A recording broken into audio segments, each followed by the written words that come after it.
you doing? Can you hear me? Is everything good? Who's here? Let me see. Oh no, I don't see many people, but hello. It might be late at night. Hey Shauna, nice to see you here. How you all doing? Anyway, I know it's late. I'm editing a lot, so I prioritize that, but I also wanted to do a live just for maybe a little bit. I saw that, I think it went viral. I think everybody saw it already, right? The videos of the hostage Moran talking to this guy, what's his name, Aidan Doyle. Hello, okay, you can hear me. Hi Sophia, nice seeing you here. Hello investor, smash the like everyone, it's free. Yes, please do. Yeah, so there were these clips that went viral with this privileged person, UCLA student. Hi Lan, how you doing? Good evening, Mark. Good night, Lan.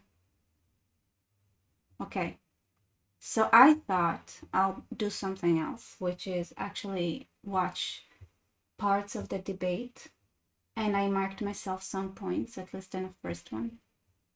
Hello, turns. I haven't. Okay, so not everyone watched it yet. Why am I red? It's like I'm red here. Weird. Okay. Ignore it. Sorry, I don't know why I'm red. Okay, so Shana didn't watch it, so that's nice. Was he white? Yes, even though, like, I don't think it matters that much, but I had a list, right? Like, I made a list with all the some of the things that he went through, you know, the checklist. First of all, I want to say that this video, like the channel in the first part, they have this very scary kind of warning. This work is US copyright protected. Any violation will be persecuted to the full extent of the law. Man,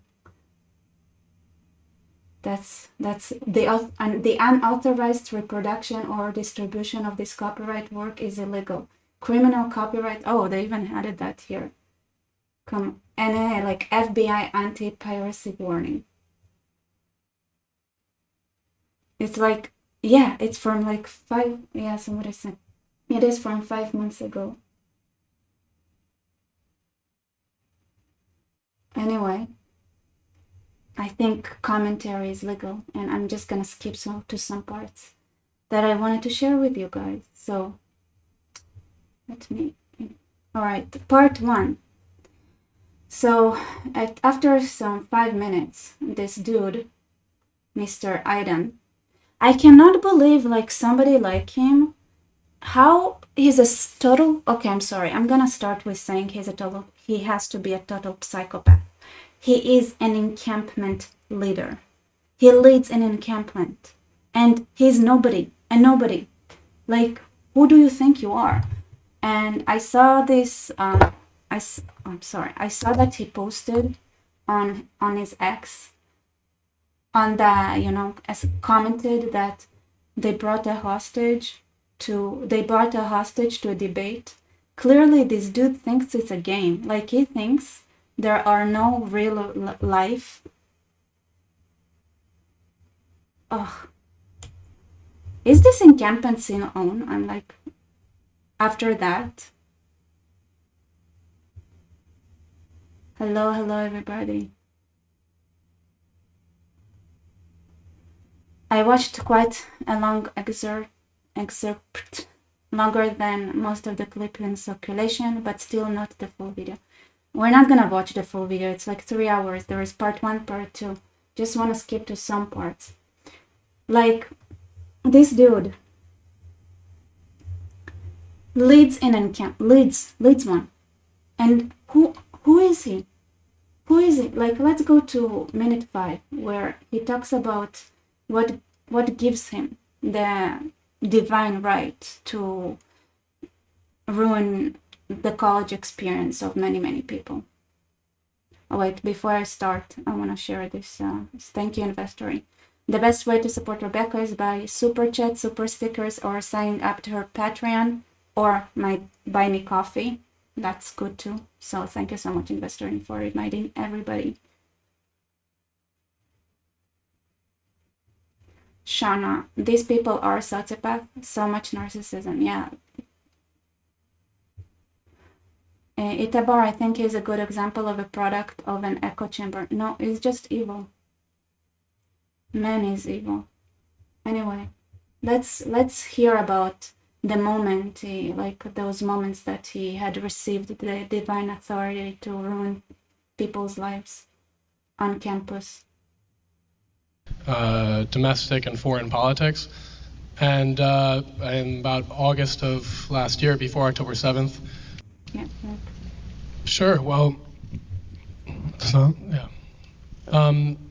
For years, I've wanted to be a political commentator, and a part of being a political commentator is understanding and researching domestic and foreign politics. And in about August of last year, before October 7th, I just felt that it was imperative that I learned more about conflicts around the world, and I decided to... Right. So, August. And that was from 5 months ago. So he had a full year of experience. I mean, October 7th happened way before that full year of research had ended. But after a couple of months, he was already knowledgeable enough to lead an encampment in UCLA. Okay. To research the Israel-Palestine conflict. By the time October 7th happened, I was already making videos and posting them on my YouTube channel about the conflict. How is it? I think there is a saying, like an idiot that it, like one imbecile that teaches other imbeciles. It's like, you learn how to tie your shoes like yesterday and the next day you are a teacher. I feel like there should be like some proverb about people like that. The more I researched, the more I became, the more pro-Palestine I became, and the more I saw a need for a Palestinian state. Thank you. Mr. Youssef, I'm going to ask you the same question. I kind of led into this in the introduction, but could you tell us a little bit more?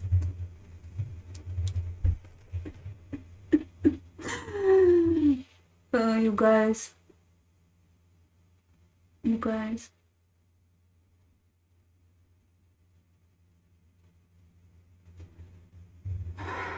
You understand that these people, like, they are terrorizing universities and they are deciding who their professors and who the engineering faculty and the science faculty, what other universities they can work with around the world.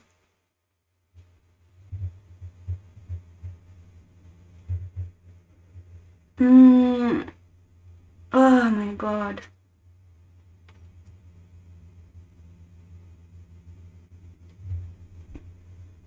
All right. I'm gonna skip to the next exciting point where he starts talking about genetics, which to me is usually an indication you're a sort of a Nazi. So the categorization of Arabs as an ethnicity is not entirely correct, because an ethnicity is not just based on genetics. But even if it was, well, Palestinians are not genetically identical to Lebanese. All right, exciting. So the Palestinians are different because they are not identical, genetically identical to the Lebanese. Actually, I wanna talk about something here, all right? Some cities that are Palestinians inside of Israel, they don't mix between themselves, right? So nobody would marry an Arab person from Jazir Azarqa. It's like a taboo, okay? So they're an enclave, they're Muslim, but they're gonna have their own genetic profile because nobody wants to marry them for some reason, like some taboo, I don't know, some history. It doesn't work that like the Arabs in the north and the Arabs, not only like there are different dialects and depending, and they all call themselves Palestinians. So no, the Levantine Arabs are not the same as the Saudi or Yemeni Arabs. Sure, okay, but not even inside of Israel are they the same Arabs. Anyway, yeah, blind leading the blind, exactly, that's what we are. But people are like, okay,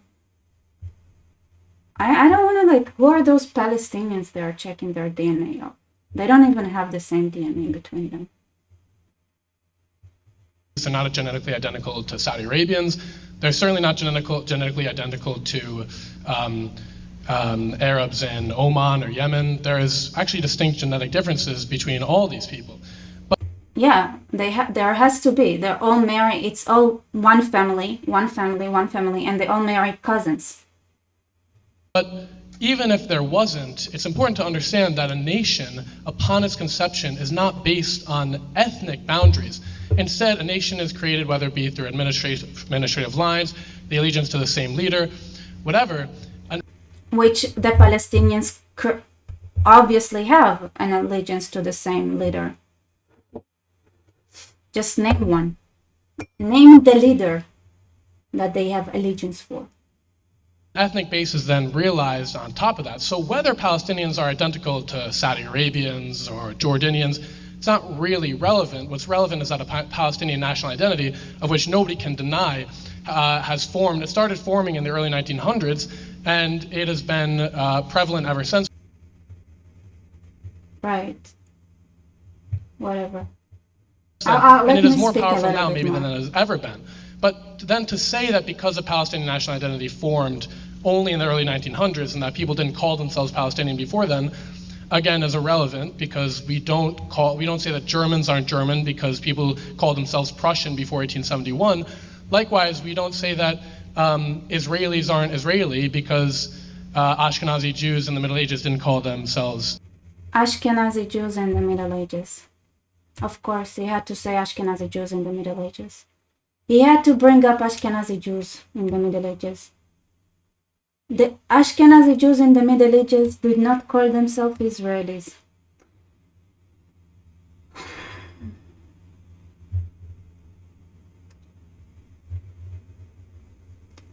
Does he know how old the name Israel is? Like, at this point, shoot the person, drag him out of the room, and don't let him speak ever again. Come on. Israeli. It's okay, I'm gonna skip ahead, because seriously.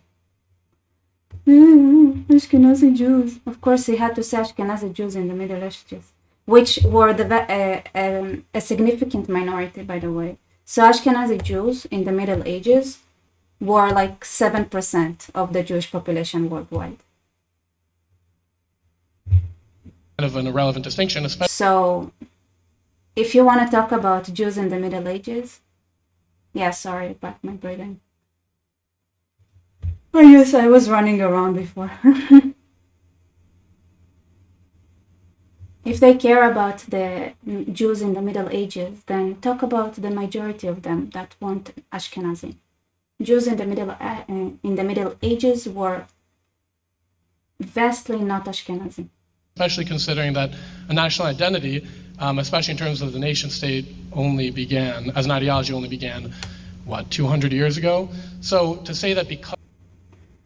Yeah, bullshit. Okay, so let's go to... I kind of want to hear what Mossad Hassan answered him, so I'm going to skip to the part where he talks. And then I have another part where I marked the word genocide that he mentioned, because of course that's in the list. So... he has a very impressive knowledge base. He's researched the conflict for a whole month before he decided to ruin the lives of a whole campus. That's important. We have to respect it. And then of course he had to mention genetics, because Nazis have to mention the genetics. It's very important.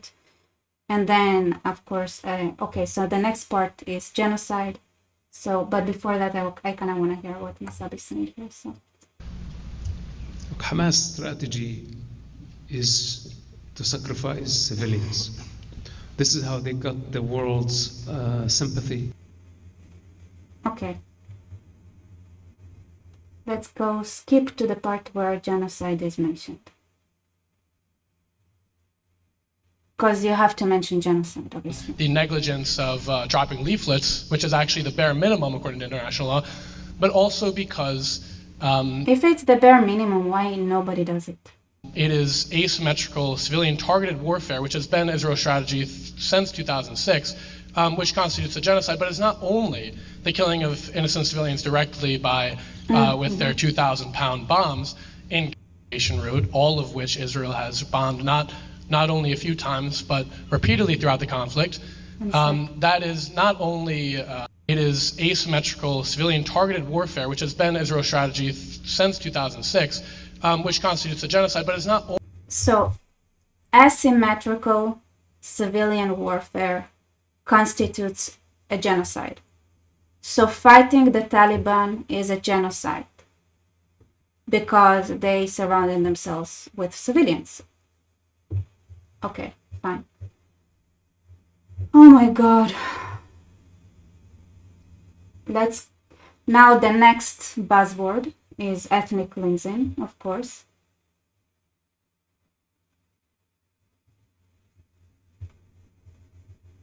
inclusion of Zionism, because most of the time it's going to be something along the lines of ethnic cleansing. But if Israel wants to actually fulfill their goals of a Jewish state in the land, in the Holy Land, then ethnic cleansing is necessary for that goal. Unfortunately for Israel, and certainly unfortunately for the Gazans, is that right. So because he's a Nazi, he thinks like a Nazi, and because he's a Nazi and he sees the world the way Nazis do, obviously he applies his Nazi logic on all of the Jewish people, because if he's a Nazi, everybody else has to be a Nazi too, obviously. creating a refugee crisis, which was the intention. But if Israel wants to actually fulfill their goals of a Jewish state in the land, in the Holy Land, then ethnic cleansing is necessary for that goal.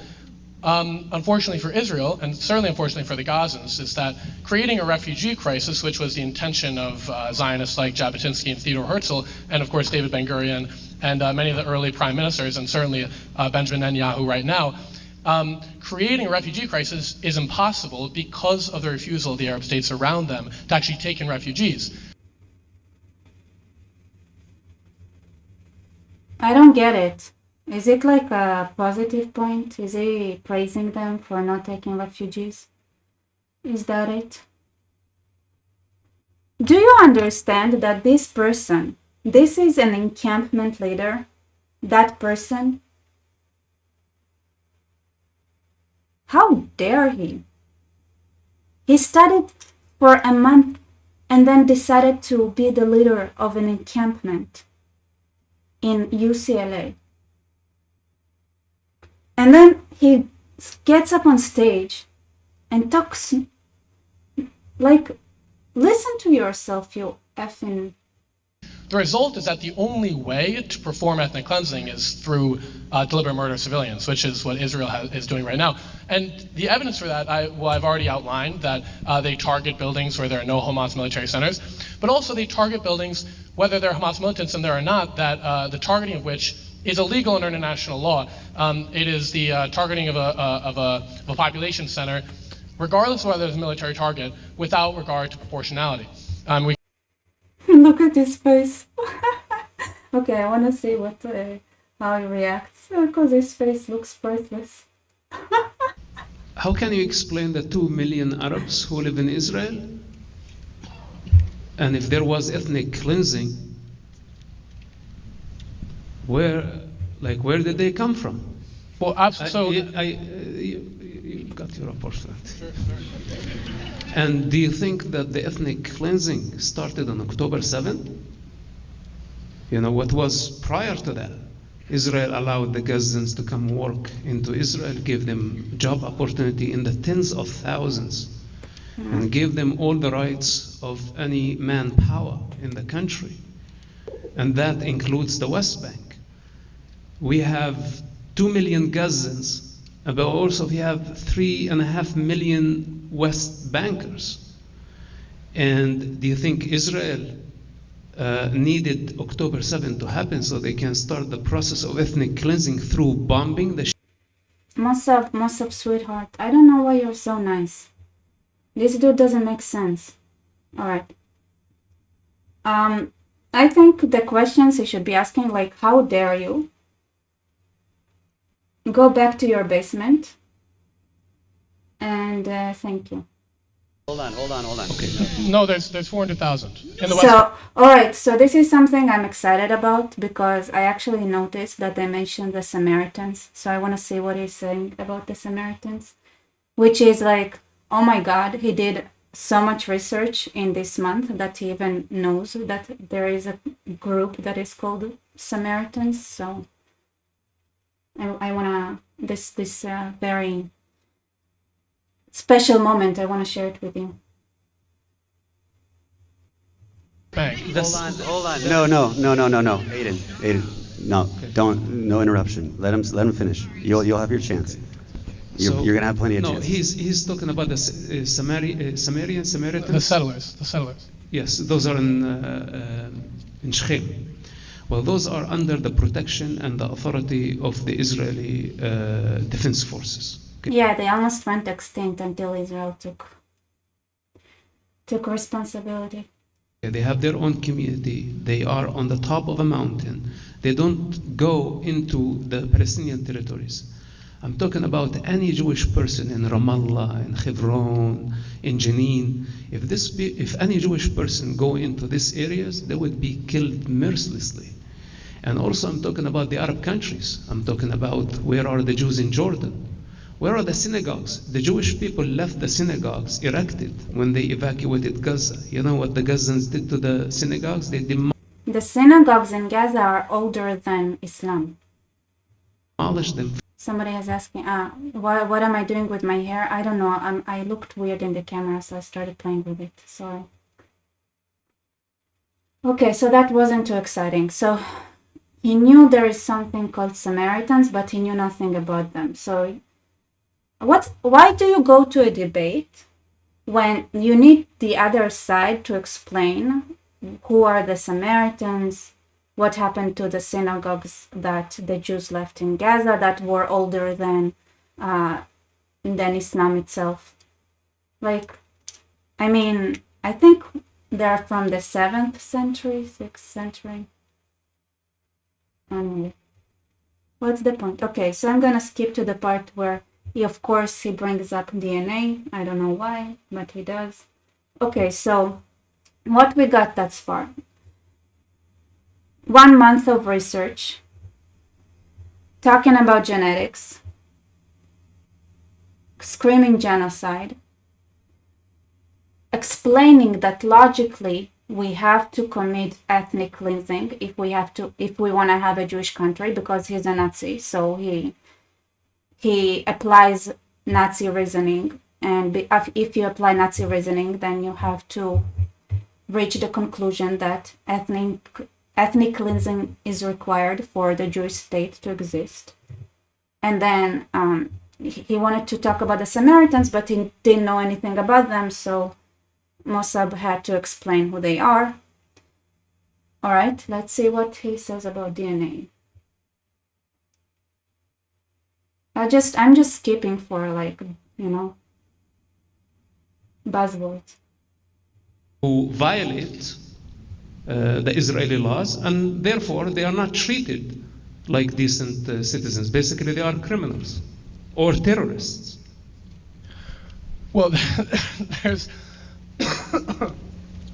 a lot to respond to there. The first is the idea that for whatever reason, the Palestinian farmers and shepherds. I don't know what Mossab said about this. There is a lot to respond to there. Excuse me. Oh, there is, okay.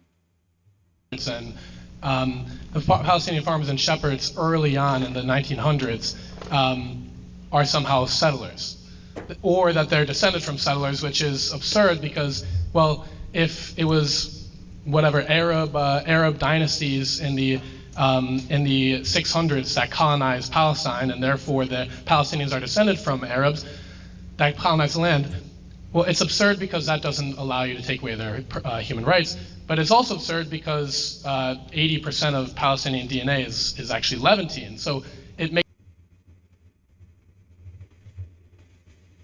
80% of Palestinian DNA is Levantine. I'm not sure it's true, but that means they invaded from the north. Does it matter? makes no sense whatsoever to call them colonizers because in no sense of the word are they. But now to talk about the whether Israel is a settler colonial state, well, to colonize a land means, and this is just a definition. Of course, colonization, obviously.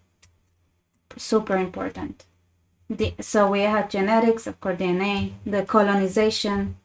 Of course, you cannot have a discussion about something you have no idea what you're talking about without saying the word colonize. All right. It means of a people to go to a land and colonize it. And to go to land and to settle there. Whether Jewish people are indigenous to the land or not, and whether Palestinians are indigenous to the land or not, that does not actually preclude them from being colonizers because they are of a people, of the Jewish people, who went to Palestine and settled there. And you don't Again, I didn't understand. What did it say? What? So the Palestinians have Levantine DNA, so they're not colonizers. And Jews that have Levantine DNA are colonizers, right? Terrorists. Well, there's Arab dynasties in the 600s that colonized Palestine and therefore settler colonial state. Well, to colonize a land means, and this is just a definition, it means of a people to go to a land and colonize it, and to go to land and to settle there. Whether Jewish people are indigenous to the land or not, and whether Palestinians are indigenous to the land or not, that does not actually preclude them from being colonizers because they are of a people, of the Jewish people, who went to Palestine and settled there. And you don't have to listen to me. So why did you talk about genetics and DNA before? If it doesn't matter, and if you go and settle, then you're a colonizer, then why did you bring up genetics before? Who cares about the genetics then? You can listen to the early Zionists who use the same verbiage of colonize, settle, colonialist. No, we don't. We don't use that language, but sure. It's written there in their own words. Whose words? First of all, those are not Hebrew words, so I don't know what he's talking about. All right, and of course he has to mention the Nakba. So let's jump to the Nakba mention. Why Israeli Arabs are being discriminated against systematically in Israel. But to define Israel as a settler colonial state based on people who are foreign to the land, coming to the land and moving the native population, well, none of us, we all know what the Nakba is, which is the removal of 700,000 ethnically Palestinian people from the land of... I mean, just for the record, the ethnically Palestinian, to have the refugee diploma, you only had to live in Israel for 2 years, in Palestine. So Arabs who came as a workforce, and came because the work opportunities that were created because the Jews and the Brits had created them, they only had to live in Israel for 2 years to have an official Palestinian diploma. That's less than most of the receiving citizenship in any country. So just for the record. But yeah.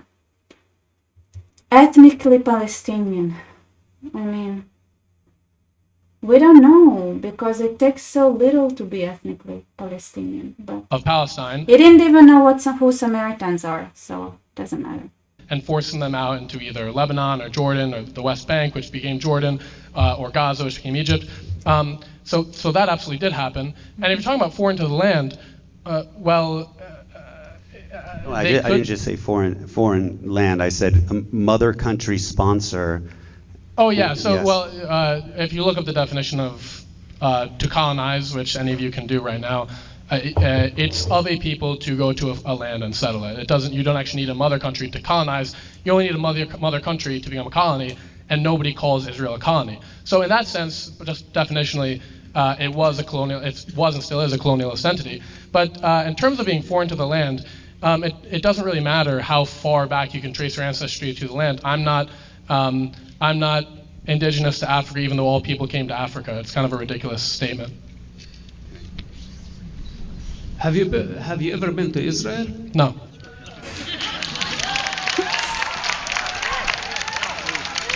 No, but I'll say, You say what? what is happening in Israel and Palestine doesn't care whether I've been there or not. It's the reality, whether you like it or not. You can say what you want. You can say what you want. The evidence speaks for itself. I love it that even though he is the leader of the anti-Israel encampment, none of his friends came. Like, none of them. All of the audience seems to clearly be people who came to oppose Mr. Aidan Doyle and not to support him. So where are your friends that would cheer on every little BS you're saying? Like, where is the people that are in your encampment? Shouldn't they be in the crowd and watch you? Of course they wouldn't be, because they're not even there to support their friends, because their friend is actually sitting in the same stage as like an Arab, a real one. Please. The evidence speaks for itself, because when you murder innocent civilians, Mr. it doesn't Doyle, care whether Aidan Doyle goes to UCLA or not. It cares whether innocent civilians are murdered or not. It doesn't care whether Mossad was born in Palestine. It cares whether innocent civilians were murdered or not. That's the reality. It doesn't matter where I come from or where Mossad comes from. Oh, okay. So he has the authority because he cares about Palestine. And Mossad doesn't have the authority. It doesn't matter where he comes from. So this dude who never visited the Middle East, it doesn't matter where he comes from, because he has the right opinion. And Mossad, even though he comes from the area they're talking about, he cannot represent that area because he doesn't have the right opinions. I see.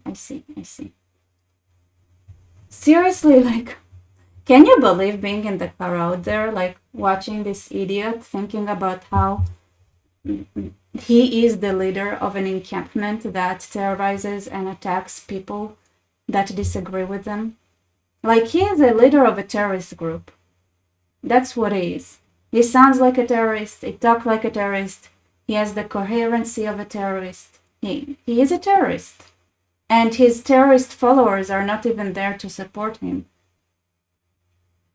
Amazing. Oh well. That's what you get, I guess. I want to see what else, if I can quickly find some other beautiful,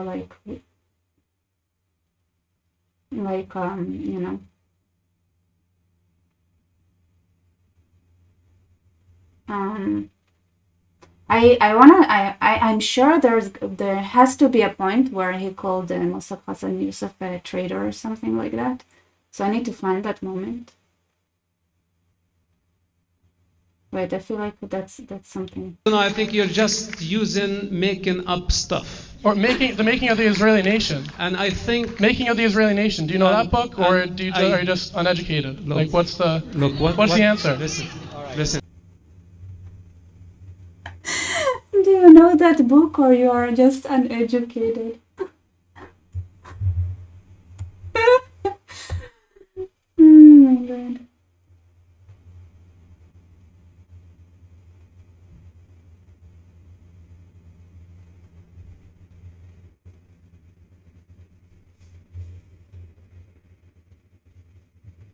What did I tell you from the beginning of this conversation?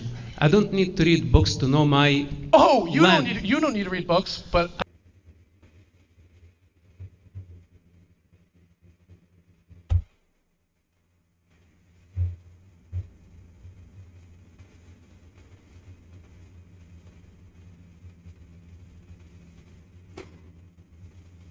in the pro-Palestine camp in a nutshell.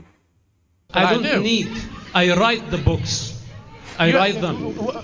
All right. I live all right. the experience. I am the author. All the credibility you gained. I am not a second-hand All- knowledge. All of the credibility that you gained by living in Palestine was taken away from you when Israel put you on their paycheck.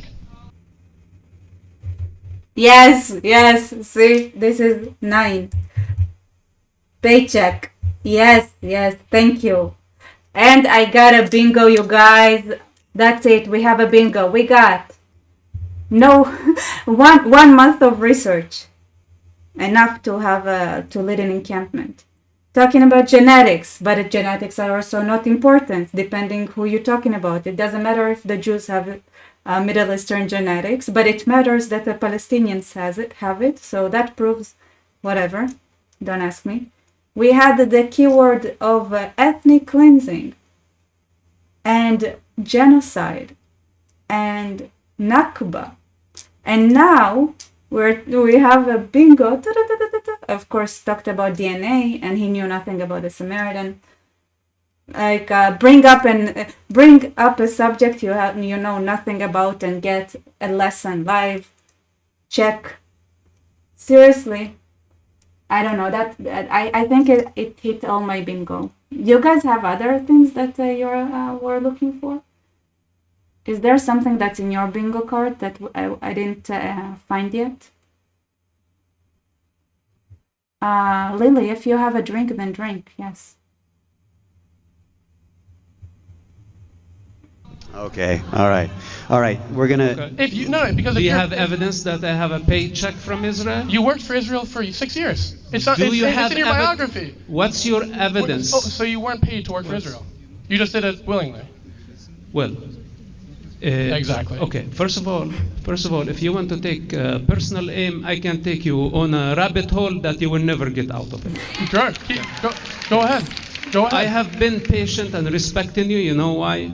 Because you're just an arrogant student with no knowledge, with no life experience, advocating on a very dangerous cause, being a useful idiot in the hands of terrorists, creating trouble, putting encampment, breaking the law, advocating on behalf of a terrorist organization designated by the American law as a terrorist organization, makes you a terrorist. Oh, So if you want to talk about personal things, we agree. See, we were in the same way. I'm 100%. Yeah. you challenge me for doing a legitimate work for a democracy to save human lives, and you want to reduce my effort to say that I got paid 10 years. I'm 100% sure that if his friend tells him, hey, I'm gonna kill myself because I feel like if I don't kill myself, then the camp, like the UCLA, might still do project, like scientific projects together with the Tel Aviv University, for example, he'd be like, go for it. This is a good reason to kill yourself for. In fact, I believe you all should kill yourselves today. Just go ahead and find the places that are worth exploding in and go explode. Fighting and chasing after terrorists who blow up, killed Americans, Israelis, Arabs, Muslims, all type of people indiscriminately. Do you think you can sit here and judge me and tell me it's like you did it for money? When you say you're fighting for Israel, would you say that you're advocating for them? I told you I only represent myself. So you're not fighting for Israel. And you don't have the authority to sit there and judge, tell me I took money or I did not take money. No, this is not your business. No, you did take money. That's a fact, and that's fine. This is not your business. You took money from Israel, and that's okay. You're a propagandist for Israel. That's just a fact, and it's the reality of the situation. But again, All right, I don't know how all many right. times. Look, this I is- don't know how many Mr. times Dola. I have to say. I don't know how many times I have to say. Yeah, I also think that doctors who take money from their patients are not real doctors. They're not there to save lives. They're there because they want the money the patients give them. They don't care about saving your life. In fact, they're there, like they went to school, they went through all those studies and did everything to, be the best doctors they can. just for the paycheck, obviously. They don't care about human lives. None of them do. None of them do. Like, doctors are evil people. Like, they pretend to want to heal you, but in reality, they just want your money.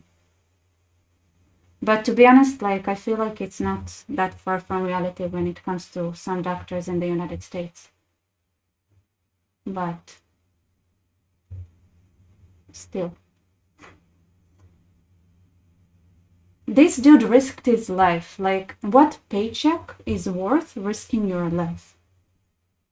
I can speak from my own authority. I can speak from the authority of historians. I can speak from the authority of the thousands of Palestinians who live in Palestine, who are actually. That's the best. I can speak in the authority of. He can speak for the Palestinians. He can send them. He can send them. The children, he sends them to kill themselves. Nice. Actually living there right now, because at the end of the day, the reality of the situation doesn't care about Aden Doyle or Massad Youssef, whether there's a genocide going on, which there is. It doesn't matter whether I was born in the United States or not. It is simply the reality. And you can check all my sources. You can go read. Define a genocide. Define a genocide. You speak of what is genocide? Oh, sure, the killing of a whole or a part of a population with intent. Well, are you happy? A whole of a part. So if you kill one person, it's as if you killed a whole world. I feel like but it's only true when it comes to the Jews.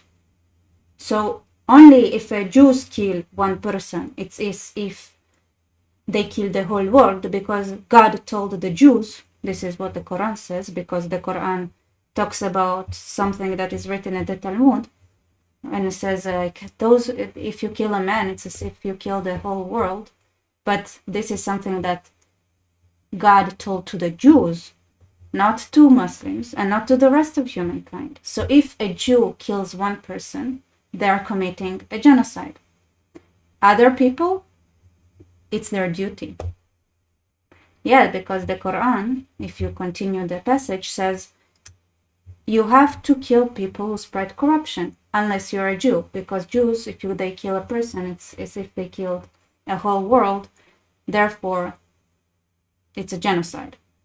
So, because if Jews kill one person out of Palestine, they are committing a genocide. So it has to be like it's a partial or the whole of the population. The intent of killing somebody from a group, whether partially or all of them, is a genocide, especially if it's done by the Jews. Especially. Do you not think I'd... This is not what a genocide is. Mr. Doyle, let me ask you something. Sorry that you don't know what the definition of a genocide is, but that is the reality. Let me ask you something. With intent based on what? Based on their ethnicity, based on their religion, based on their culture? Based on their national identity as Palestinians. Well, Palestine is But you can talk about intent. I mean, we can start naming names. We can go back to Emily Eliyahu, who wanted to nuke Gaza. We can go... Yeah, so listen. I one day, like, there was a time, right? It's really hard to me to talk about it because it's like it's very tragic, but I have to face reality because we're monsters, we are monsters. So I remember this time where I realized like how awful we are. So I was walking down the street and I passed through a high school. And one of the kids there was like, maybe we should just throw an atom bomb on them because, this fighting is too painful. Why aren't we not just throwing an atom bomb? And when that kid said it to his friends, I knew that we're beyond repair, that there is nothing we can do. We're just fundamentally evil. Some of the other kids said that it's not a good idea. But that kid who said it, I think he is the real person who really represents us. So, yeah. Go back to Theodore. And you guys, those are high school kids. Like, those are kids in high school. Of course, they know what nukes are.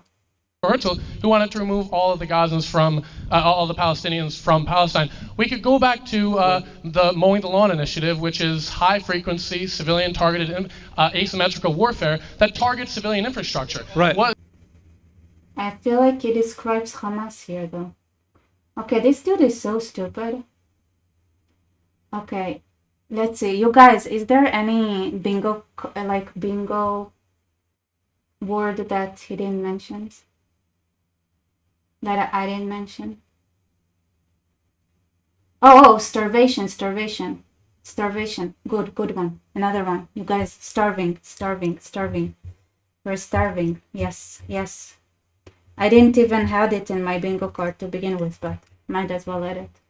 Okay. They released. They had to do a number of things. They had to stop targeting civilian population centers. They had to stop starving the population, which includes arresting the people who were stopping the aid from getting into Gaza, which they haven't done. Right. Okay. Yeah. So starvation's 100% there. Okay. So starvation. Okay. Ethnic cleansing. Oh. Concentration camps. Let's see. What are we talking about here? When in actuality, they removed them, they killed them en masse, and they put them in concentration camps. Okay, so how do you judge? And I want to hear what you say, but how do you reconcile? And look, it wasn't actually as bad as what's happening. To be fair to Theodore Herzl, he was actually what's known as he was a political Zionist. He was fairly liberal for the time. He believed that he said in other letters that we need to stop giving them jobs. We need to make sure that they don't have a livelihood here, and that we need to make sure that in other Arab countries. Yeah, that's called we don't want illegal immigrants. That that they do have a livelihood in order to convince them to leave. So it was a sort of soft ethnic cleansing, if that makes you feel any better. But then you also mentioned how Theodore Herzl said that we would bring civilization to the Palestinians. Well, this is reminiscent of Christian missionaries who talked about Africans as if they were savages, as if they were uneducated, as if they needed Christianity and Western civilization to be brought to them so that they could tame them. It is an extremely racist ideology, that one that was inherent to Zionism, as they believed that they would be bringing civilization to the Palestinians, that they would be improving their lives. And when in actuality they removed them, they killed them en masse, and they put them in concentration camps. Amazing. Okay. Sophia, you're saying open air prison. Let me search for it. See, open air. No, nothing. No open. Yeah, no, I didn't say open air. Maybe the next part. Alright.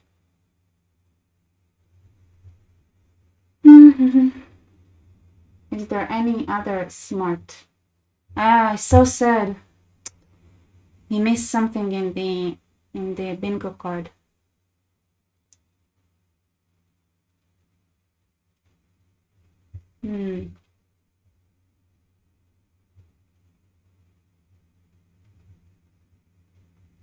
Okay. Alright, so this is the time where they're bringing Moran Stella. Okay. So unfortunately at this part they didn't talk about open air prison, but maybe in the second part they did. Let's see. Here, open. Nope. Sorry, no open air prison here. Yeah, didn't get to that point. How disappointing.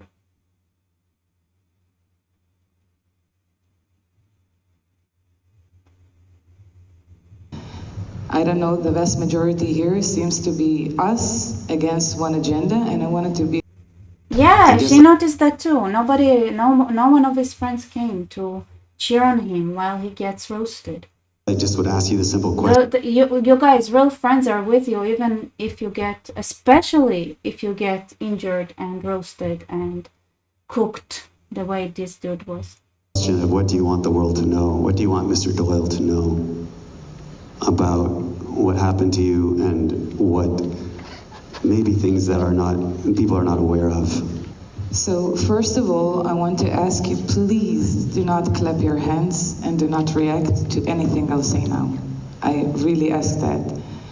I don't know, the vast majority here seems to be us against one agenda, and I want it to be very, very clear between us, because I really, really want to talk to you in an eye level, and I want to tell you a story if you want to hear it. Look at her. I was kidnapped. First of all, I want you to know that I didn't watch the news for 11 years, because I don't believe the news can bring you positivity in life, really. I choose the context that I watch for 11 years. I'm an artist. I served the army 22 years ago. I served Givati, which is the unit that held the Gaza line. 22 years ago, during the war Chomat Magen, if you heard about that. After a few years, I chose to be kind and better to myself. Therefore, I left the dream that I had to become Shabak or a soldier again or this and that, and chose to become an artist. I have all the signs on me. I had an Arabic necklace on me. I had the Indian Ganesh tattoo on me. I had Pharaoh on my fingers because I'm half Egyptian and half Moroccan, but I'm Jewish. Okay? And I have the letter I got on my hand. You know why? Because I believe in coexisting. Did you know that the vast majority of the hostages believes in coexisting?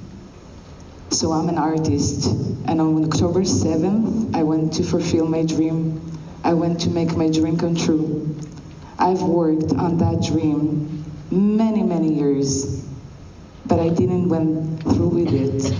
I didn't believe that my dream will come out. I want to tell you that my best friend, she's Jewish, and she's married to an Arab person. She lives the front door, on my front door. She's my neighbor. I want you to know that my suppliers, my jewelry suppliers, are Egyptian and Arabs. I want you to know that half of my friends believe in coexisting. I wonder if he's having like a mental breakdown right now. And we do have Arab friends between us. That's how. I want to skip ahead a little bit. I don't want them to threaten me with actually, this one doesn't have this.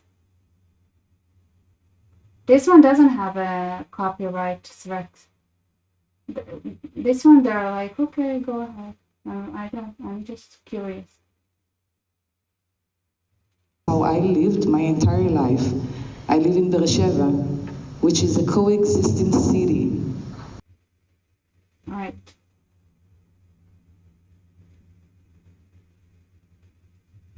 Let's skip a little bit. When I was taken to Gaza, I was kidnapped. I was caught 3 times. And the last time, I was caught by 13 Hamas terrorists. 13. You doesn't have to. Don't force him. I just want him to hear it. I want to say like, oh, well, let's see you one-on-one. We're men. Well, why do you need 13 men on one woman then? So many.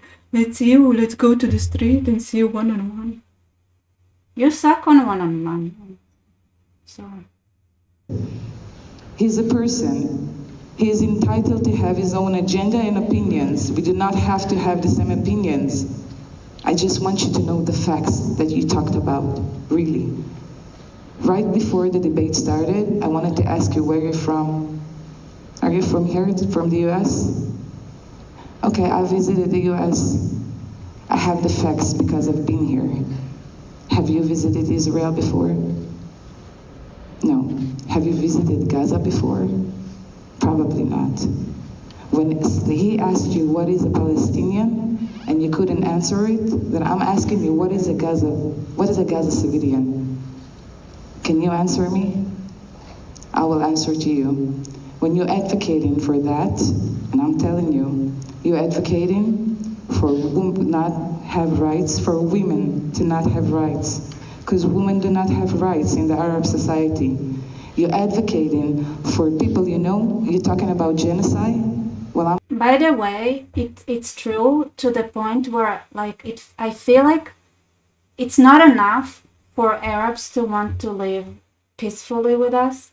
Like I feel like this society had to be fought with because of the way they treat women. Like as a woman, and in general, it's not just about them abusing Jews. It's also like them abusing women. And it's something that need to be fought against, whether or not like they pretend to want to live in peace or not. I'm here to say, when October 7 happened, and that's a fact, they told me it in the inside. They didn't know about the Nova Festival music. They didn't know that we have 3,000 people in there. They planned, and they told me that, they planned to move on and kill as much as they could in Be'er Sheva, in Tel Aviv, in Haifa. They wanted to slaughter everybody. You know what? I bet he never heard of the city Be'er Sheva. I bet it was the first time he heard this name, and he's like sitting there and thinking, why is she talking so much about Be'er Sheva? Is it like some great ass city I need to know something about? Because I feel like he might know what Tel Aviv is, maybe Haifa. Probably never heard about Be'er Sheva before. And Jim talks about Be'er Sheva so much, he's like, maybe it's like, oh, did I miss some great city that I didn't? Like, I'm not, like, I have a feeling like he doesn't even know what Be'er Sheva is. Maybe you will not believe me. I can present you my videos that I took there. Do you know how many bodies I saw? Sorry, I didn't say it, my friends. Do you know how many bodies were there? Do you know how much violence was taken on me? I was caught in the middle of a lynch. I was presented as a soldier because I chose to wear a green army look-alike uniform that day, by mistake. I was categorized as a soldier, and I was treated as a soldier. I'm 40 years old. Look at me, I'm 40 years old. I have a dog and a cat. I had 2 cats, I lost one. I have a mother and a father and a sister and a brother that left their entire lives to try to help me. My mother found out, and if to be specific, my 12-year-old niece, I don't know if you have nephews, but my 12-year-old niece found out a video on TikTok. That's how my parents found out that I was kidnapped. Did you know that? Because I wish that we can have a private conversation, not with this whole audience, because it's terrifying me to hear. I think like Mossab is listening to that, and I feel like he's okay. You guys cannot see his face. I'm sorry. It's just so hard. I don't know if you guys want to see my face, but like look at his face. I feel like he's collecting emotions right now, and in 5 minutes he'll go from grief to this I want you dead kind of mood. People have that thought. Just like can you imagine, like he's listening to her story and he's gonna see this pathetic loser's reaction. I feel like he's gathering emotions, and then the more he is the more apathetic he is, the more pathetic he is. I said it on purpose. So the more he'll be like, I want to kill this dude. I just have a feeling, I don't know why. And I really want to hear your side. I swear, really. That's me, that's my agenda of coexisting. But I'm asking you, do you deny that October 7 happened? Basic answer, basic question. No. No, okay. Do you support the action of October 7? No, I know. I love it. Maybe this is why he was complaining about they brought a hostage to a debate. Because if she weren't there, he'd be like, it was October 7th, like he would be able to deny it.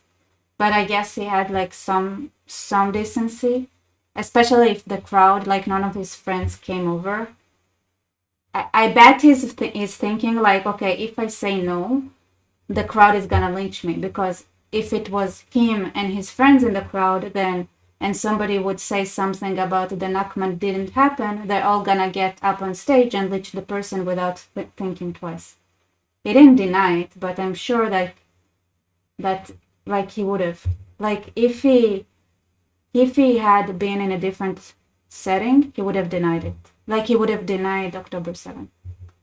And even I also feel like if he were there alone with her without a crowd, he would have gaslit her in her face and like deny October 7th and whatever happened to her. We're like, oh, you were not a hostage, you were a prisoner. Oh, and I never have supported the killing of innocents. What would happen if the army couldn't stop them and they would continue? Would you support that? We went to dance. We didn't attack. Wait, you're asking me if I would support the continued killing of civilians? No. So, I'm asking you if you support the actions of people going to music festival, which is supporting freedom. Don't get it wrong. I'm really asking you as a person. Do you support those actions? No, I've already said I don't support the killing of civilians. Okay. If at this point, she was like, do you think we're civilians? Like,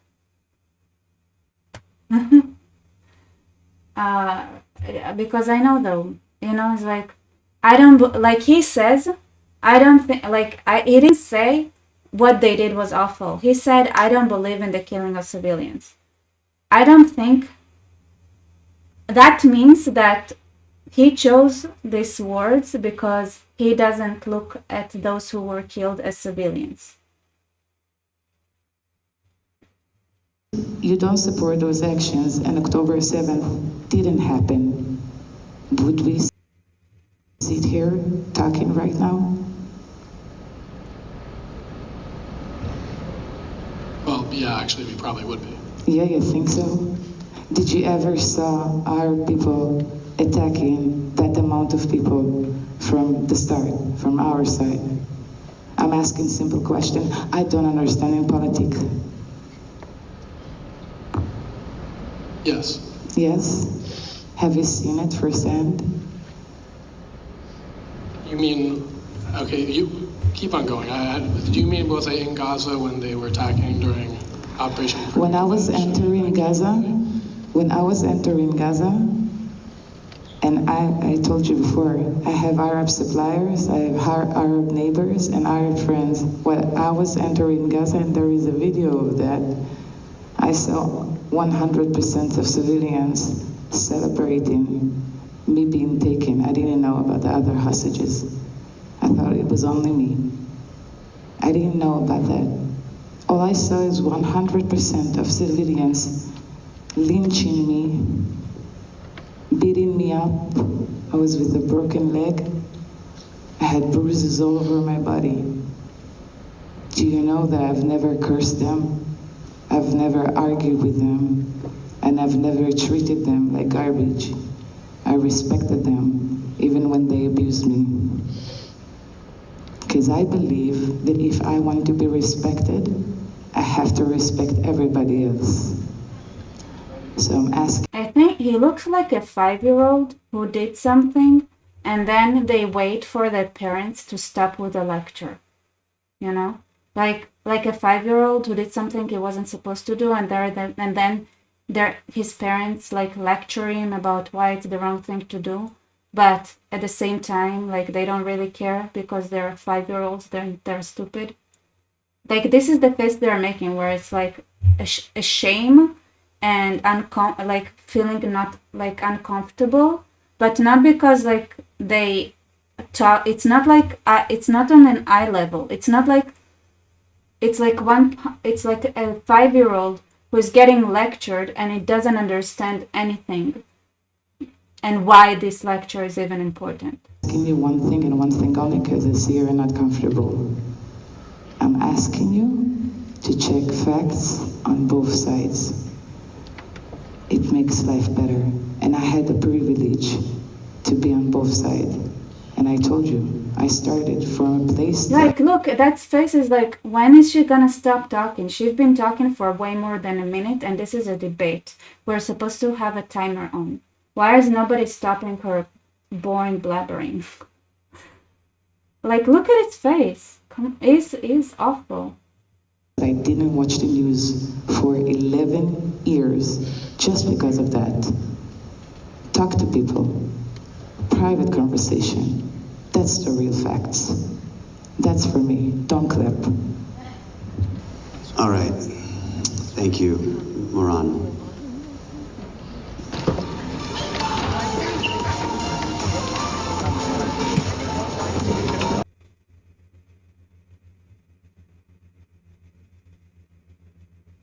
What just happened?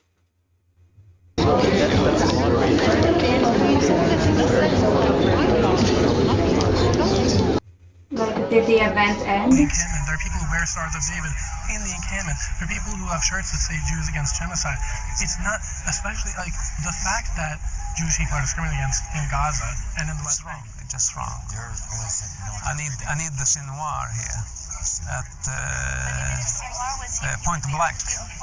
You know, and this is where we finish the business. Problem. You know, who kills. What's going on here?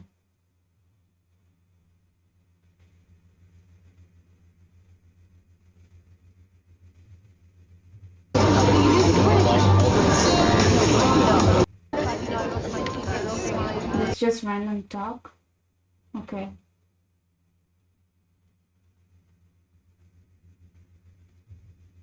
Universities, and you can agree with me, that was the first step.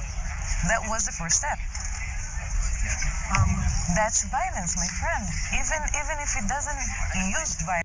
No, but seriously, I really want you to hear me. I don't want you to yell at me. I don't want you to be dramatic. I really want to be able to spend next year, have different opinions, but we can still live together. Can you guys take your seats there, back where you were? No, that's.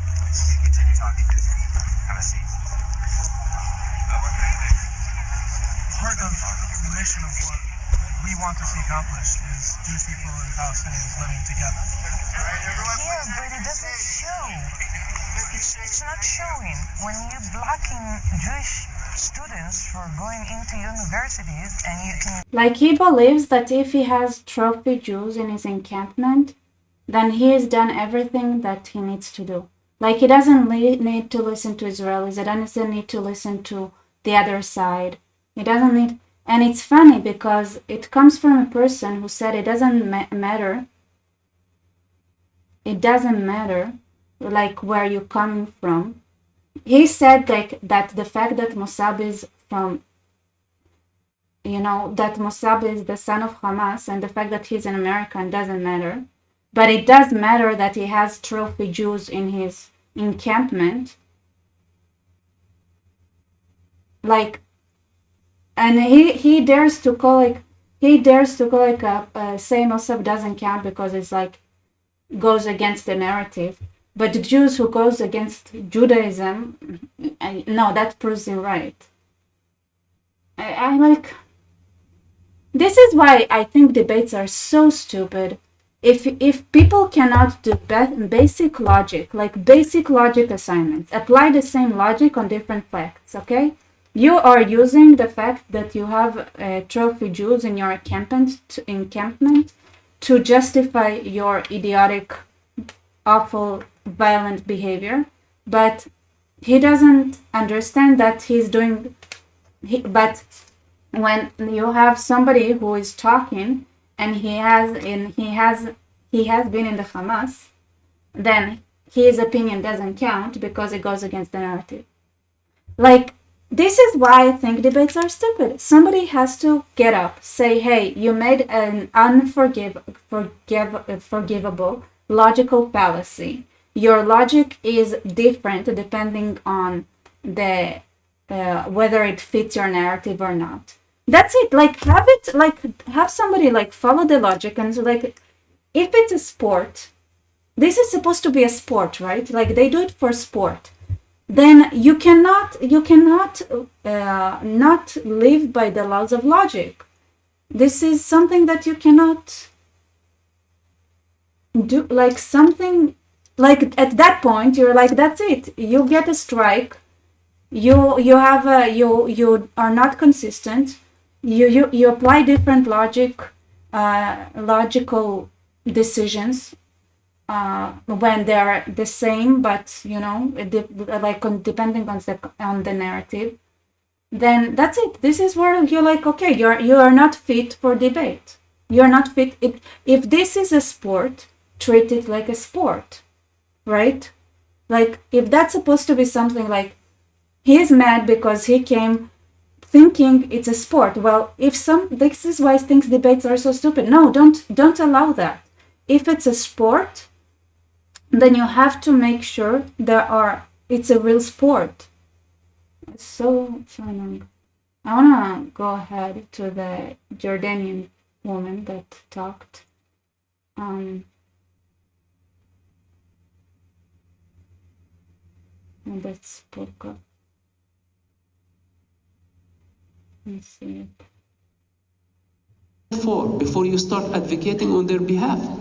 You're just taking the side against Israel for killing Gaza children, ignoring the reality that Hamas is using them as civilians, as human shields. And I've been telling you this from day one, that you have been used by Hamas. They want you to cause chaos. They want the global chaos. They want to put pressure on the US government, on the Israeli government, and all other democracies. They want to bring the civilized world to its knees from those ugly images that we see from the war. But Israel did not initiate that war on October 7th. Hamas did. And our problem is look at him, he doesn't care. Only with Hamas, is with the Palestinian idea. I can't, seriously, this is why I had this video where I was rambling about debates. If it's a sport, I hate it so much. You have to apply, there is logic. There is a whole mathematical, which is, by the way, computer science is based on. There is a whole branch in mathematics called logic. If you are not consistent with your logic, then you get a strike and you lose the debate. Basic. Ideology. Where is this? There she is. Different. So, thank you, Moran. Are there any people who support pro-Palestinian movement in the audience that would like to ask a question? Yeah. Yes. We need a microphone over there.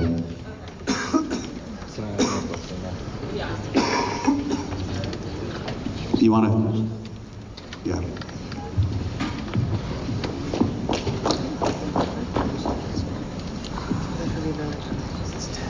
Thank you. My name is Renee. Aiden, I commend you. Can't hear you. Can you hear me? Yeah. Okay. My name is Renee, and I'm from Jordan, and I grew up there. Aiden, as a young man, I commend you for putting on a suit and coming out here tonight. I appreciate that from a professor, okay? But you also have to have enough humility to know that you don't know enough. And I'm telling you that as an Arab. So where would I rather live? Tel Aviv or Gaza? Who would I rather live amongst? Hamas, which is what you're advocating for. I also believe that it's words and your actions are incredibly dangerous. So you're not doing my people any good by these encampments. If anything, you're empowering Hamas, Hezbollah, ISIS, and the plethora that are kind of in breeding right now. So like I said, I appreciate, you putting on a suit and coming here and speaking for my people. My people don't want you speaking for them because you're not helping us. You can shake your head. I have a question. You can shake your head. You can shake your head. I don't claim to speak for the people of Jordan. I don't know what. Well, the Jordan, Palestine, same thing. Listen, don't be rude. I'm asking They're you. not the Look, Okay, it's Julia. not this.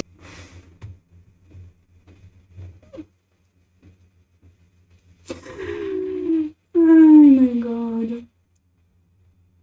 What an idiot. Thing, but no, actually, here's the thing. Here's one thing you don't know. No, He doesn't know. Like, Jordanians and Palestinians are not the same thing. Oh, they are exactly the same thing.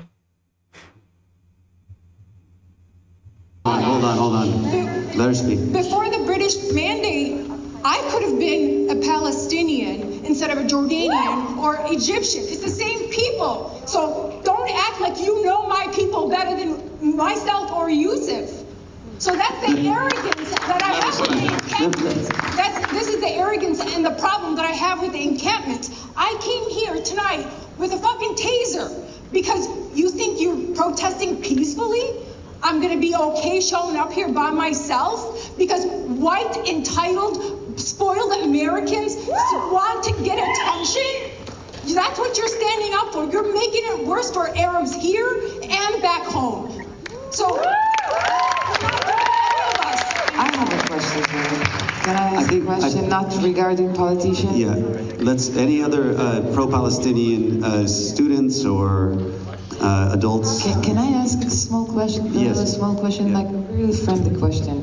What will happen if me and you will text and we'll meet up in a bar in the middle of the US next to the campus? Just with your agenda, me with my opinions, and then your friends will see you from the side. What will happen?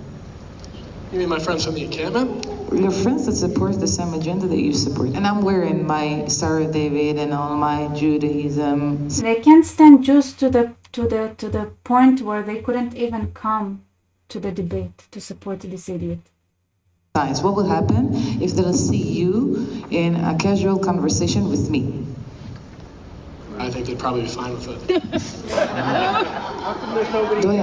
Doyle, I was disconnected from civilization for 2 months. It took me half a minute to understand that something will happen to me. I was forbidden to speak Hebrew in London next to students. You know that? Because they feared my life.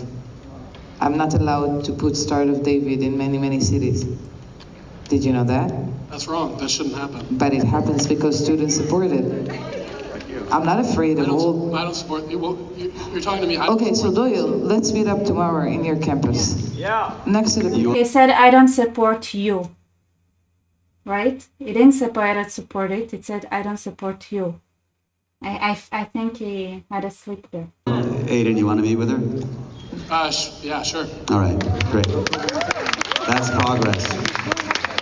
Any pro-Palestinian people here that would like to speak? I am not self-described as pro-Palestinian, but I am pro-human rights. So Okay, I'm gonna ask that's good enough for me.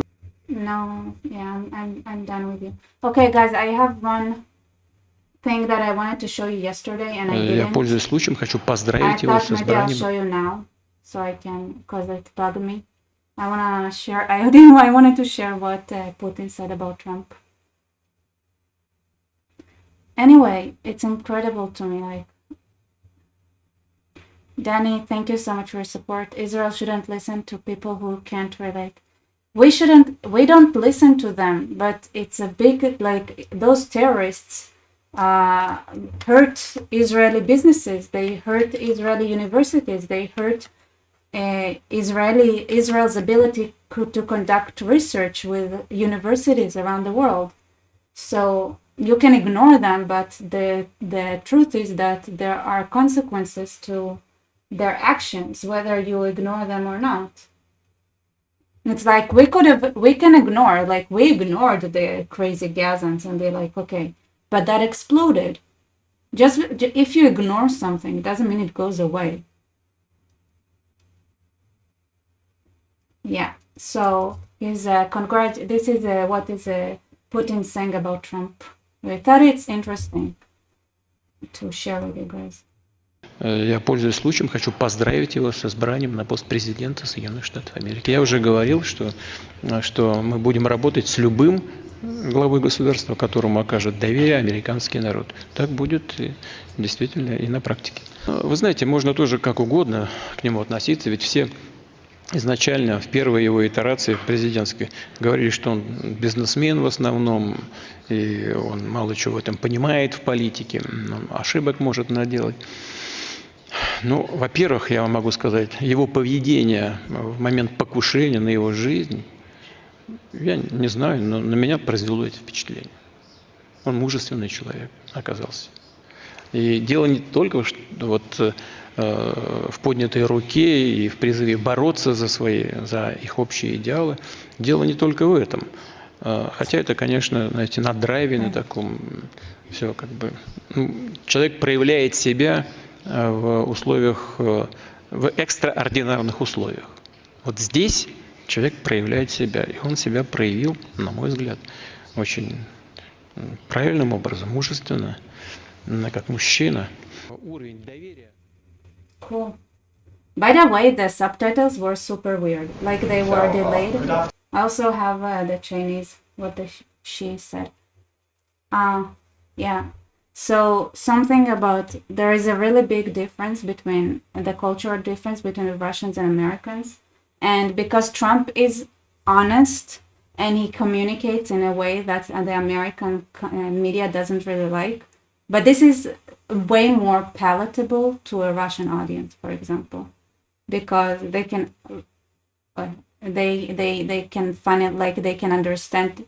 They don't understand Americans, but they can understand Trump because Trump just says it as it is, you know. So, all right, that's it. That's all I wanted to share you all. So that was something from yesterday I didn't share with you all, guys. All right, I think I'm gonna go to sleep now. I do have a Telegram, by the way. There is I see people are talking about it. I have a Telegram. It's the link is in the description below. All right, any last chats?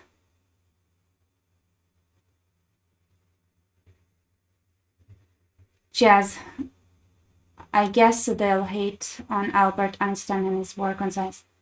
I mean, that's what happened in reality, right? The Germans were very generous, and they had held an event for Einstein where scientist after scientist went up and explained to Albert Einstein that his physics are Jewish physics and it's not German, and that his science is dirty and things like that. And they had another event the next year, but the next year he was, even though he really appreciated the first event and he actually went and listened to them bashing his science because it's not German, it's kind of Jewish.